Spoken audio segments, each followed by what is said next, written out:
있던 그라쿠스 형제라는 사람이 있습니다. 이 사람들은 기원전 169년 또는 160년에 태어난 나이가 9살 차이 나는 형제입니다. 일찍 부친을 여의고 편모스라에서 자라게 되었죠.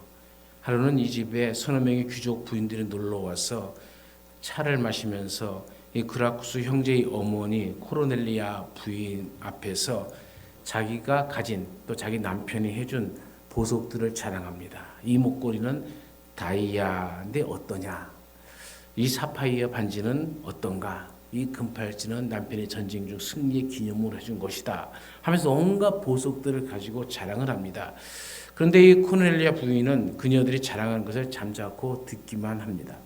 그래서 그중 한 부인이 아는 코르넬리아 부인도 아주 좋은 보석이 많은데 있을 것 같은데 우리에게도 좀 그 보석 좀 구경시켜주면 안 되겠습니까? 좀 자랑 좀 하세요. 이렇게 말을 하는 겁니다. 그때 코르넬리아 부인은 어쩔 수 없이 보석을 가지러 갔습니다. 그리고 잠시 후에 양팔에 두 아들을 끼고 나왔죠. 잔뜩 기대를 하고 있던 귀부인들이 아니 보석은 어딨나요? 하고 물으자 코르넬리아 부인은 내가 가진 보배는 바로 이 내 두 아들입니다. 라고 대답했다고 합니다. 오늘날 사람들은 눈에 보이는 재물만 보물로만 여기는 경향이 있죠. 그러나 보물 중에 보물, 보석 중에 보석은 하나님께서 선물로 주신 여러분의 아들, 딸이란 것을 믿으시길 바랍니다. 몇 년 전 서울지법 2층 로비에서 5살 난 남자아이가 울고 있었죠. 부모를 찾을 수가 없어서 결국 근처 파출소로 보내졌습니다. 나중에 알고 보니 이 소년의 부모는 서울지법 가정법원 이혼 소송을 벌였던 30대 초반의 부부였죠. 그 부부는 별거 하는 동안 2살 난 딸과 5살 난 아들을 각각 데리고 있다가 이혼하면서 서로 아이를 안 맡겠다고 내팽개쳐버린 겁니다. 아내는 아내대로 새 직장을 얻어야 하고 뭐 여러 가지 핑계가 있고 남편은 남편대로 새 출발을 해야 되고 어쩌고저쩌고 하는 핑계가 있었죠. 그런데 그러다 보니까 이 자녀들이 부담이 돼서 이 아이들을 법원 로비에 놓고 도망가 버린 겁니다. 이 5살의 아이가 엄마 아빠 제발 저를 버리지 말아 주세요 라는 그 통곡이 아이의 울음이었던 것이죠. 자녀들에게 있어 가장 큰 축복이 뭡니까? 라고 묻는다면 훌륭하고 좋은 부모를 만나는 거겠죠. 돈이 많든 적든 간에 자녀를 사랑해 줄 줄 아는 부모, 자녀들의 길을 잘 인도할 줄 아는 부모, 또 잘 보살펴주는 부모를 만나는 것은 축복 중에 가장 큰 축복이죠. 프랑스의 신학자 칼빈은 사람들이 자기 자식을 하나님이 주신 축복으로 여겨야만 자기 자녀들을 매우 뛰어나게 가르칠 수 있다라고 얘기했습니다. 오늘 시편 127편은 솔로몬 왕의 교훈한 지혜십니다. 솔로몬 왕은 인간의 생사화복을 주관하는 분은 오직 하나님뿐이시니 모든 인생은 겸손히 하나님을 의뢰하고 순종해야 한다고 가르칩니다. 그럴 때 이 가정과 자녀 그리고 우리의 인생이 복되고 참 복되다라는 이야기를 하고 있는 겁니다. 그런 가정이나 사회생활에서 인생의 성공 여부가 사람의 경영에 달려있는 것이 아니라 오직 하나님께 달려있다라고 이야기하고 있는 거죠. 그러면서 자녀들은 여호와의 주신 기업이다라고 얘기합니다. 다시 말하면 한 사람, 한 개인 또는 한 부모의 소유물이 아니라는 얘기입니다. 하나님이 주신 기업이란 얘기예요. 그러니까 부모들은 하나님을 의지해야 되고 자식을 잘 양육하고 돌보는 것이 의무인데 그 의무를 다하는 부모는 하나님의 축복을 받아서 자식들이 잘 성장하여 부모의 힘과 자랑이 될 것이라는 얘기입니다. 오늘은 어린이 주일이죠. 자녀들은 하나님이 주신 기업임을 우리가 깨달아야 되지 않을까. 그렇게 생각하면서 오늘 본문의 말씀을 준비했습니다. 오늘 우리가 읽는 본문 시편 127편을 통해서 우리가 자녀 양육에 몇 가지 중요한 교훈을 받아야 됩니다. 그 첫 번째는 하나님께서 우리 자녀를 지켜주셔야만 한다는 거예요. 여호와께서 집을 세우지 아니하시면이라고 얘기합니다. 여기 집은 건물을 의미하는 말이 아니죠. 가정을 이야기하는 것이죠. 즉 건물이 아니라 남편이 있고 아내가 있고 자녀가 있고 그 안에서 하나가 되고 서로 사랑하는 가정을 말하는 것이죠. 솔로몬은 이 가정을 하나님께서 세워주신다라고 얘기합니다. 그러니까 가정은 하나님께서 함께 할 때에만 참 가정이 되어줄 수 있는 것이고 올바른 가정이 될 수 있는 것이고 올바른 길을 갈 수가 있게 되어지는 겁니다. 그 자체가 하나님이 함께 하시는 그 자체가 큰 은혜요, 큰 복이라는 것이죠. 더 나아가서 여호와께서 성을 지키지 아니하시면이라고 얘기하잖아요. 성은 도시 또는 국가를 말합니다. 국가도 하나님께서 지켜주셔야만 파수꾼의 경성함이 허사가 되지 않는다는 얘기입니다. 다시 말해서 이 말씀은 하나님을 잘 믿는 개인이나 가정이나 나라는 하나님께서 복을 주시고 은혜를 베풀어 주시어서 날마다 부강하게 되어지고 성공하게 되어지고 행복한 삶을 살아갈 수 있다는 말씀이죠. 우리가 역대상 13장에서 주는 교훈이 무엇입니까? 다윗 왕이 법궤를 다윗성으로 가져오는 도중에 법궤가 3개월간 오벳 에돔의 집에 머물게 되었습니다. 그런데 역대상 13장 14절 말씀에 보니까는 하나님의 궤가 오벳 에돔의 집에서 그 권속과 함께 석 달을 있느니라. 여호와께서 오벳 에돔의 집과 그 모든 소유에 복을 내리셨더라. 이렇게 얘기합니다. 법궤가 불과 3개월 동안 그 3개월 동안만 있었는데 하나님께서 이 가정에 복을 주셔서 그 집에 많은 자녀가 생기게 되었고 그 자녀들이 자라서 많은 민족을 다스리는 큰 용사가 되었다는 것이 역대상 26장 5절과 6절에 증거하고 증언하고 있어요. 가축과 밭이 솟아내 풍족함을 얻었다는 얘기입니다. 하나님의 말씀이 있는 가정, 하나님의 말씀이 있는 회사, 하나님의 말씀이 있는 나라, 그 나라는 반드시 하나님이 지켜주시고 부강하게 해주시고 형통과 성공으로 인도하여 주실 줄로 믿습니다. 우리가 자녀가 잘 되기를 바라고 또 힘쓰고 애를 쓰지만 중요한 것은 하나님께서 우리 자녀를 지켜주셔야 된다는 것이죠. 오늘날 우리가 사는 세상에 얼마나 많은 사고, 사건이 많습니까? 그리고 얼마나 많은 자녀들이 어려움이 빠집니까? 그러므로 하나님이 지켜주시는 이 은총이 오늘 우리의 가정 속에 우리의 삶의 매일매일의 삶 속에서 하나님의 지켜주시는 그 보호하심이 우리의 삶 속에 우리 자녀들의 삶 속에 언제나 함께하기를 간절히 축원합니다. 두 번째로 우리의 자녀는 하나님이 주신 자녀로 생각하고 키워야 한다는 얘기죠. 자식은 여호와의 주신 기업이요 태의 열매는 그의 상급이다라고 얘기하고 있지 않습니까? 자녀들은 하나님이 주신 겁니다.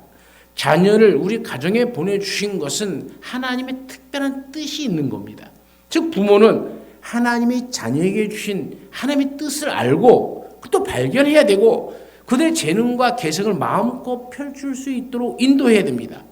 부모의 뜻대로 자녀들을 키워서는 안 된다는 거예요. 내 생각대로 하면 안 된다는 것이죠. 특히 우리나라 그런 경우가 많죠. 의대생들이나 법대에 있는 가정에서는 그 집에서 태어난 아이들은 무조건 법대를 가야 되고 의대를 가야 되고 자기 취미하고 영 맞지 않는데 부모들이 강압적으로 해서 하는 그래서 여러 문제가 발생하고 사건, 사고가 발생하는 것은 우리가 간혹 신문에서 읽게 되어지고 TV에서도 보게 되어지지 않습니까? 내가 이런 직책을 갖기 때문에 너는 나에게 창피하지 않는 그런 일을 해야 된다 하면서 자기 직업으로 끌어들이려고 하는 그 중에서 목회자들이 참 그런 경우가 많아요. 아빠가 목사니까 너도 목회해야 된다는 이 강박감 그 자녀들이 얼마나 힘들어하겠습니까? 그 각자 자녀에게 하나님이 주신 달란트가 있고 은총이 다른데 내게 주신 것을 하나님 똑같이 저에게 준 것처럼 착각하면서 키운다면 우리가 얼마나 하나님하고 하나님의 뜻과 반대적으로 삶을 살아가고 있는 줄을 알아야 되죠. 그러면서도 우리는 착각합니다. 자기는 가장 좋은 부모라고. 분명히 알아야 할 것은 우리는 우리의 자녀들이 하나님 앞에 멋있게 쓰임받도록 인도하는 건 거기까지입니다. 그것이 부모들의 의무입니다. 우리가 우리 자녀를 하나님의 자녀답게 키우려면 그 첫 번째로 우리 자신이 여호와 하나님을 경외하는 부모가 되어야 됩니다. 우리가 가정을 위해서 무엇을 해야 하는가도 중요하지만 그보다 더 근본적인 문제는 우리가 여호와 하나님을 경외하고 있는가? 그겁니다. 자녀들의 교육을 학교 선생님들에게만 맡길 것이 아니라 가정에서도 부모가 올바른 교육을 해야 하는 것이죠. 하나님의 신명기 11장 19절부터 21절에서 뭐라고 얘기합니까? 집에 있을 때나 누웠을 때나 앉았을 때나 길을 갈 때에도 자녀들에게 하나님의 말씀을 가르쳐 주라고 하나님이 명령하십니다. 부모가 자녀들에게 하나님의 말씀을 잘 들려주어서 자녀들이 하나님을 생각하고 하나님을 알게 하는 것이 진정한 교육이라는 것이죠. 부부가 먼저 여호와 하나님을 중심으로 화목하게 지내고 그런 삶을 통해서 자녀들에게 그 심령의 안정감을 주는 것, 부모가 자녀에게 줄 수 있는 최고의 선물이죠. 우리는 자녀를 사랑한다고 세상 것을 또 무엇을 해주려고 정성을 쏟지만 실상은 부부가 하나님을 사랑하고 부부 사이에 서로 사랑하는 것만큼 자녀에게 더 큰 자녀 사랑은 없는 겁니다. 여러분, 그러한 자녀 사랑에 부모라면, 신앙적 부모라면 정통한 사람들이 되어야 될 줄로 믿습니다. 두 번째로는 하나님을 향해서 또 자녀를 위해서 기도하는 부모가 되어야 됩니다. 러시아에는 다음과 같은 격언이 있습니다. 사랑하는 아들이 배를 타고 항해를 하게 되거든 그 아들을 위하여 하루에 한 번씩 기도하라. 사랑하는 아들이 전쟁에 나가 전투를 하게 되거든 그 아들을 위하여 하루에 2번씩 기도하라. 그러나 그 사랑하는 아들이 결혼을 하여 가정을 꾸미게 되거든 그 아들을 위하여 하루에 3번씩 기도하라. 그러고 보면 결혼이 참 전쟁보다 무서운가 봐요. 3번씩을 기도하라 이렇게 얘기합니다. 결혼을 하게 되면 항해를 하는 것보다, 전쟁을 나간 것보다 기도를 더 많이 해야 된다라고 생각합니다. 그런데 오늘 우리 삶을 보면 그렇지 못해요. 우리 부모들이 가장 언제 자녀들 많이 위해서 기도하는 거 보면은 대학 입학할 때예요. 그리고 대학 입학하면 안 해요. 그다음부터. 언제 했냐는 거예요. 하나님도 잊어먹고 기도도 잊어먹고 살아가는 처럼 살아가요. 자녀가 그런 부모를 봤을 때는 무엇을 배우겠습니까? 아, 우리 엄마 아빠는 기회주의자야. 그렇게 기회 딱 있을 때만, 힘들 때만 싹 기도하고, 아니면 이제 편하면 내 힘으로 잘 사는 줄 알고 또 그냥 하나님과 멀어져 버리는. 여러분, 자녀의 신앙이 어디로 가겠습니까? 사실 우리 자녀의 신앙은 부모가 그 삶을 통해서 물려준 겁니다. 우리가 근데 그것을 인식하지는 못하는 거예요. 우리가 믿는 부모라면은 자녀를 위해서 특별히 큰 일을 앞둔 자녀들을 위해서도 마땅히 기도해야 되지만 결혼 이후에도 그 결혼한 자녀들이 세상 즐거움에 빠지지 않도록 더 경성하여 기도하라고. 그것이 러시아의 속담이 주는 이야기 아니겠습니까? 하나님의 말씀을 듣고 지금까지 가정에 대해서 잘못해왔던 것들, 등한시했던 것들을 깨닫고 하나님께서 집을 세워 주옵소서, 하나님께서 성을 지켜 주옵소서, 우리 앞날을 지켜 주옵소서 하고 더 기도에 힘써야 되는 것 아니겠습니까? 그러므로 여러분, 쉬지 않고 기도하는 부모들이 되어지기를 간절히 축원합니다. 세 번째로 우리는 자녀를 최대한 바르게 양육할 책임이 있다는 겁니다. 에베소 6장 4절에는 아비들아 너희 자녀를 노엽게 하지 말고 오직 주의 교양과 훈계로 양육하라라고 하였죠. 양육하라는 것은 훈련을 시키라는 말입니다. bring up이라고 말을 씁니다. 군대에서 신병이 들어오면 그 신병 훈련시키는 것처럼, 회사에서 신입사원을 훈련시키는 것처럼 가정에서는 부모가 이 자녀를 훈련시켜야 할 책임이 있다는 겁니다. 여러분이 아들, 딸을 하나님의 말씀으로 훈련시키고 어떻게 사는 것이 올바른 삶인가, 어떻게 해야 참된 행복, 어떻게 해야 하나님이 기뻐하시는 성공하는 인생을 살 것인가를 부모가 가르쳐야 된다는 것이죠. 철학자 소크라테스는 늙고 병이 들자 그 제자들이 모여서 선생님, 마지막으로 가장 중요한 메시지 하나만 들려주십시오라고 이야기를 합니다. 그래서 소크라테스가 눈을 지그시 감으면서 내가 마지막으로 아테네 산 꼭대기에 올라가서 시민들에게 크게 외치고 싶은 말이 있다. 그게 무엇입니까? 사람들이여, 재물을 모으는 일에만 충실하지 말라. 그것을 물려받을 어린 이들에게 좀 더 많은 사랑과 정성을 쏟으라. 이것이 내 일생을 통해 얻은 가장 귀한 교훈이다.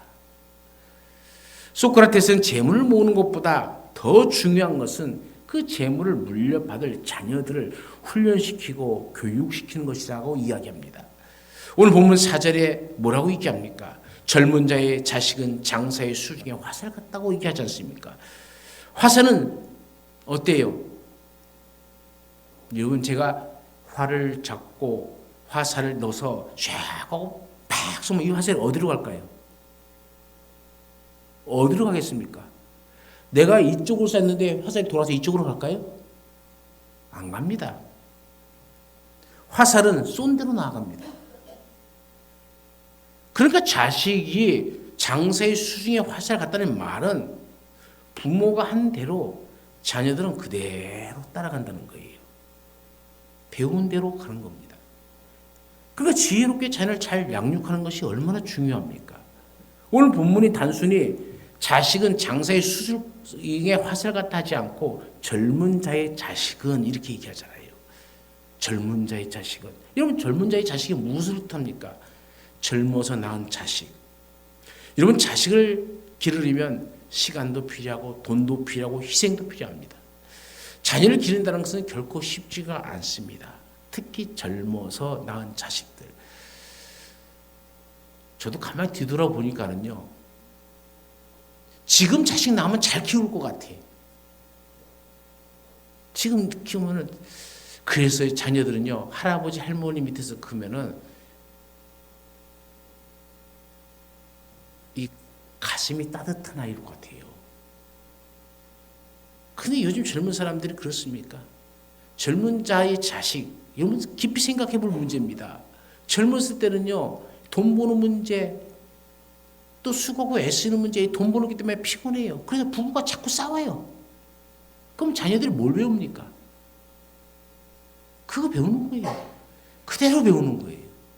막 승질 냅니다. 화를 냅니다. 그러니까 자녀들도 그 화를 갖고 살아가는 거예요. 젊은 자의 자식은 장사의 수중에 화살 같다. 이 어린아이들은요, 그때 어렸을 때 배운 그것을요, 그대로 답습하면서 자기 인생의 초자아 속에, 자아가 아니라 초자아 속에 집어넣어 버립니다. 그리고 그런 비슷한 상황이 처하면 자기 부모가 똑같이 행합니다. 그러니 얼마나 무서운 말입니까, 여러분? 내 자녀 그렇게 된 건 나 때문이라는 거예요.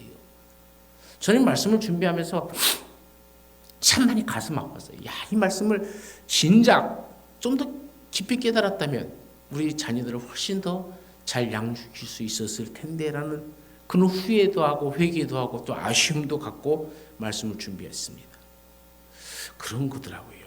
여러분, 젊었을 때에 더욱더 자식을 위해서, 자녀를 위해서 부모가 삶의 모범을 잘 보여주시기를 간절히 축원합니다. 또한 성문이라는 것은 재판받는 것을 말하는 것이 아닙니까? 어떤 일로 재판을 받을 때에 자녀들이 성공하고 잘된 상태라면 재판할 필요도 없이 일이 다 잘 해결된다는 거예요.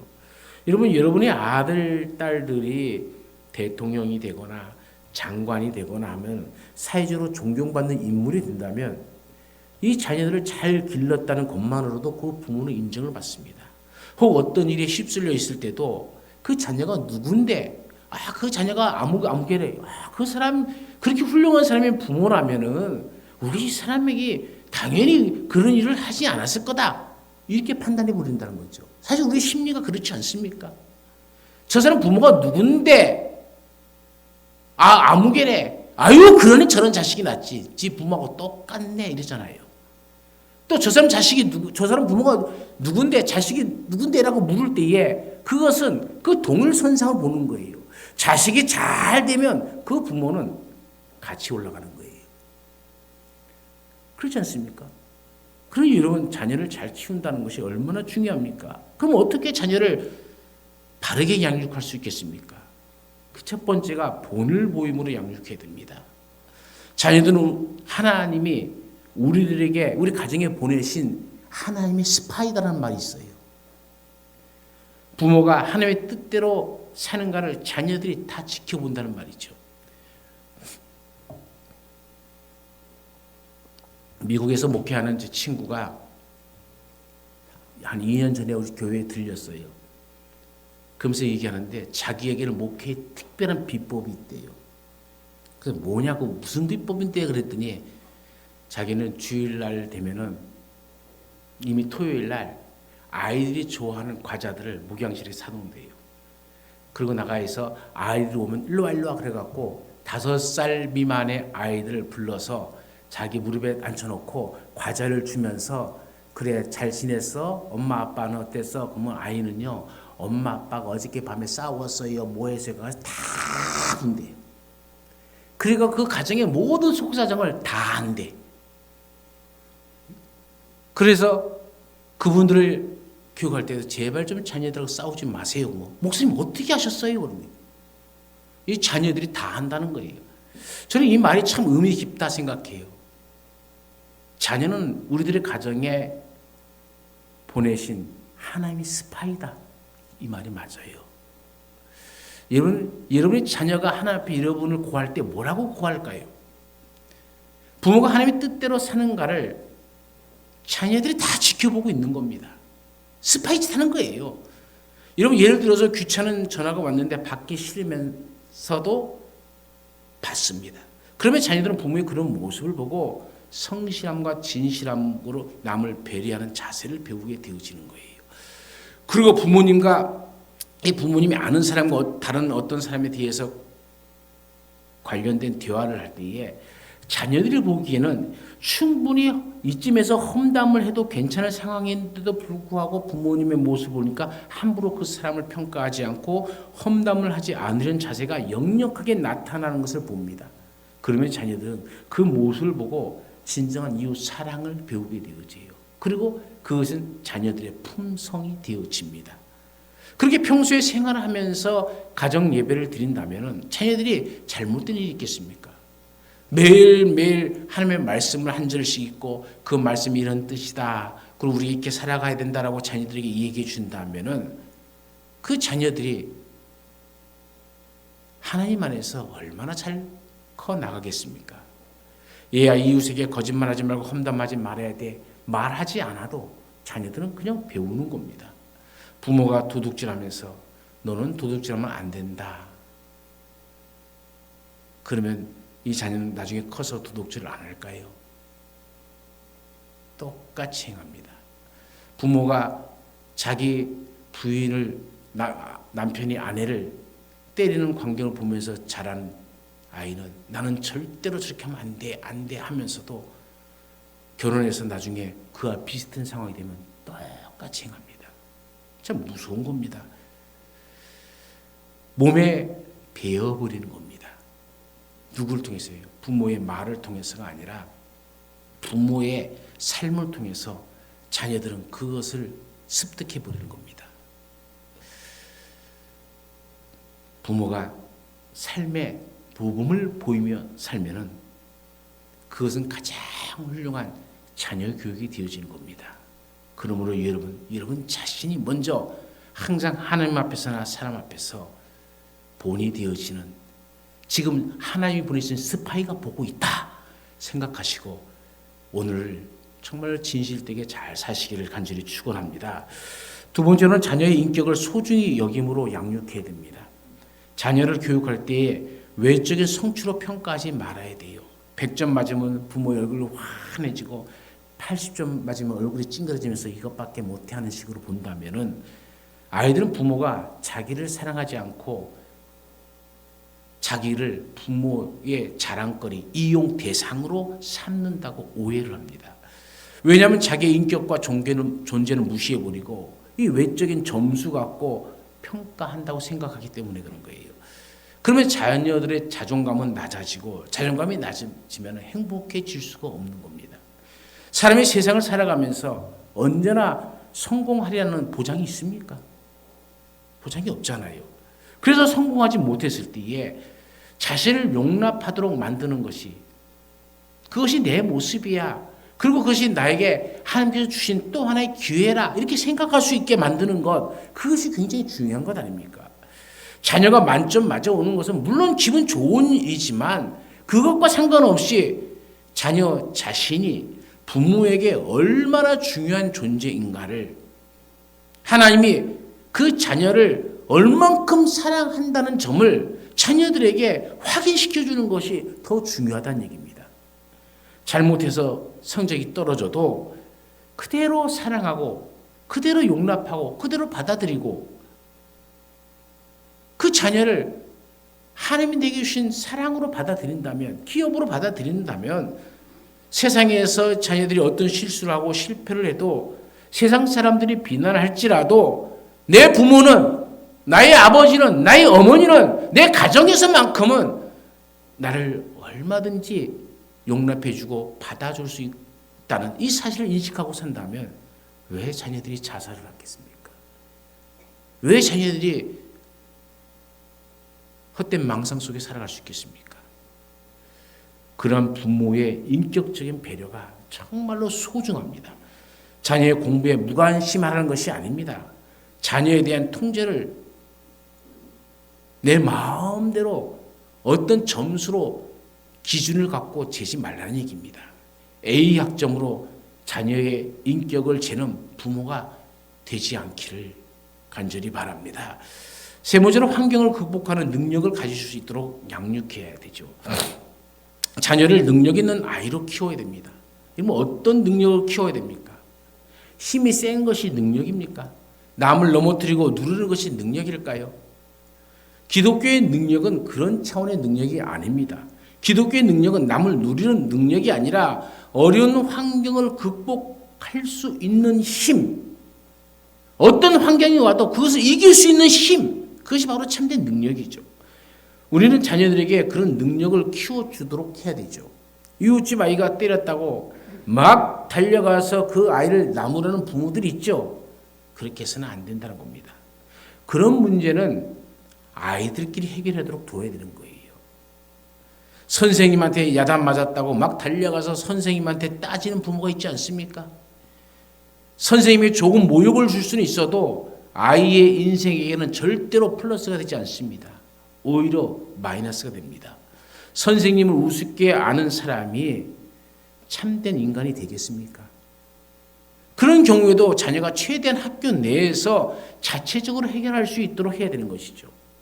끊임없이 자녀 뒤만 쫓아다니면 자녀는 환경을 극복하는 아이로 자라지 못합니다. 심지어는 공부와 성적 때문에 선생님을 자주 찾는 부모가 있죠. 그렇게 해서 성적 오르고 대학 가봐야 큰 의미가 없습니다. 성적은 높일 수 있어도 전체 인생으로는 성공하기 힘든 인생이 되어져 버리고 맙니다. 아이의 일에 일일이 참견하기보다는 그 환경을 이길 수 있도록 자체적으로 해결할 수 있도록 그리스도의 능력을 심어줘야 되고, 또 부모는 그 뒤에서 그 자녀를 위해서 기도해 주어야 되는 거예요. 네 번째로 부모에게 순종하게 함으로 양육해야 되는 것이죠. 부모는 자녀를 기를 때에 순종하는 아이로 길러야 됩니다. 집에서 순종하면 교회에서도 순종하고 하나님 말씀 앞에서도 순종하는 겁니다. 그리고 부모에게 순종을 배우면 저절로 하나님 말씀 앞에서도 순종하는 삶을 살게 되어지는 거죠. 나의 자녀 교육을 편하게 하기 위해서가 아니라 자녀의 성공과 안전을 위해서라도 순종을 꼭 가르쳐야 됩니다. 하나님의 축복을 받기 위해서는 자녀의 순종 교육은 절대적인 겁니다. 하나님은 부모를 통해서 자녀에게 경고하는 경우가 많이 있습니다. 그래서 우리 자녀들은 부모를 통해 순종하는 법부터 배워야 되는 거예요. 부모가 순종하지 않는데 자녀가 순종하겠습니까? 교회에서 이거 하라고 그러는데 그런 것을 왜 하는지 몰라 하면 그 자녀는 그 소리를 듣고 교회를 적대시하기 시작합니다. 교회 사는 건 안 해도 돼. 교회 사는 건 잘못된 거야. 내 부모만 오라. 내 어머니만 먹고 내 아버지만 오라. 그러면 그 자녀가 교회 안에서 정상적으로 하나님의 말씀 앞에서 정상적으로 순종하지 않습니다.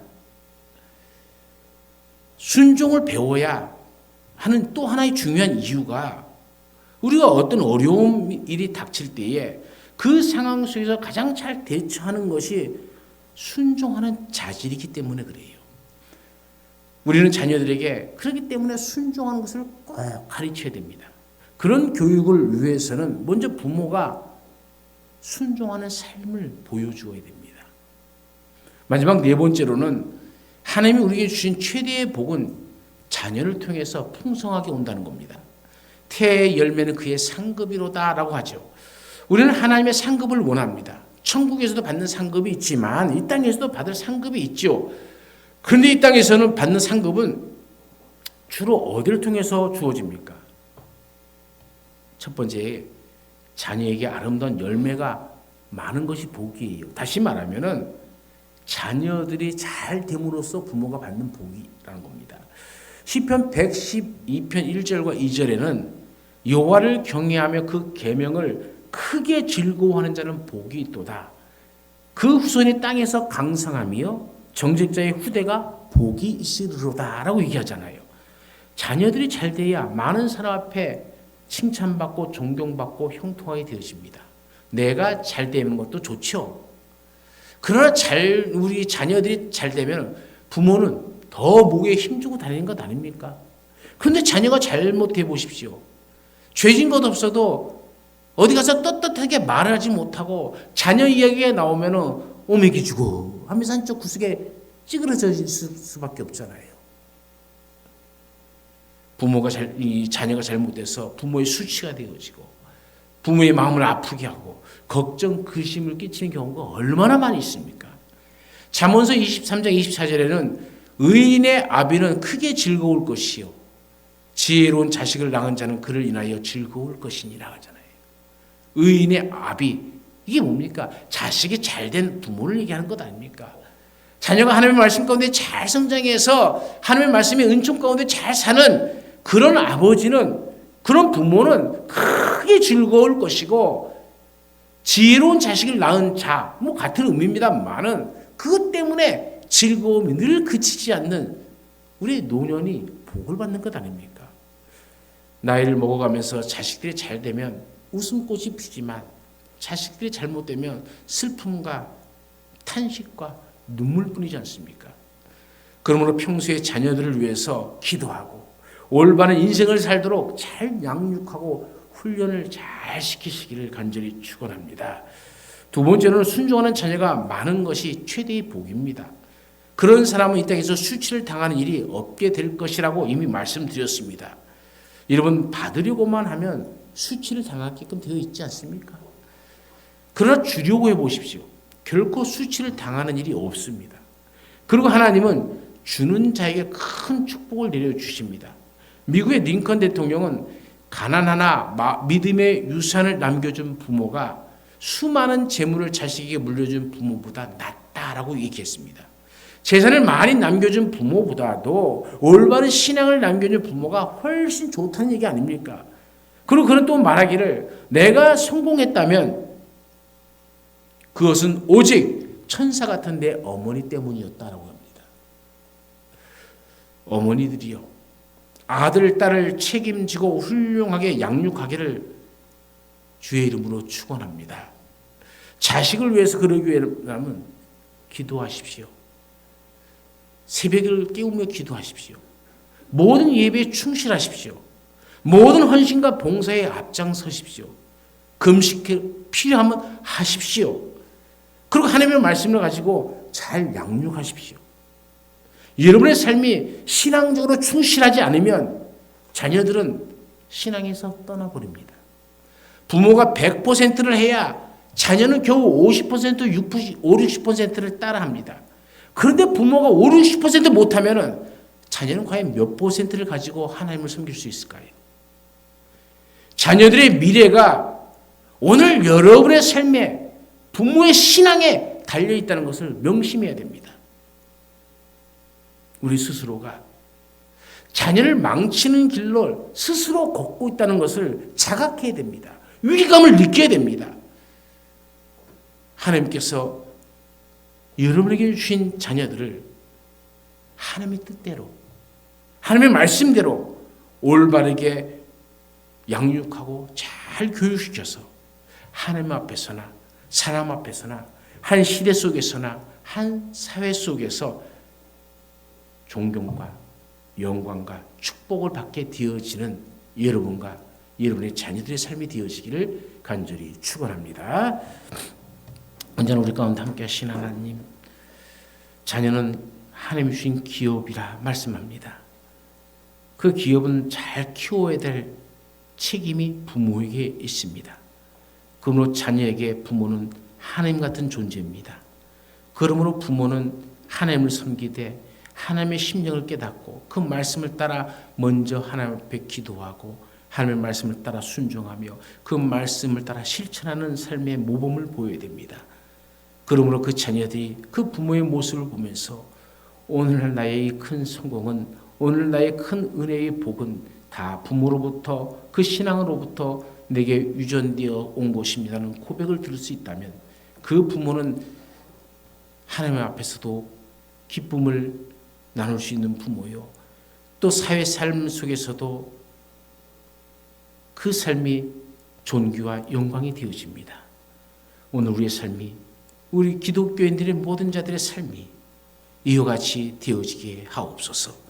기도할 때에 주의 자녀들이 주의 말씀을 따라 살아갈 줄로 믿습니다.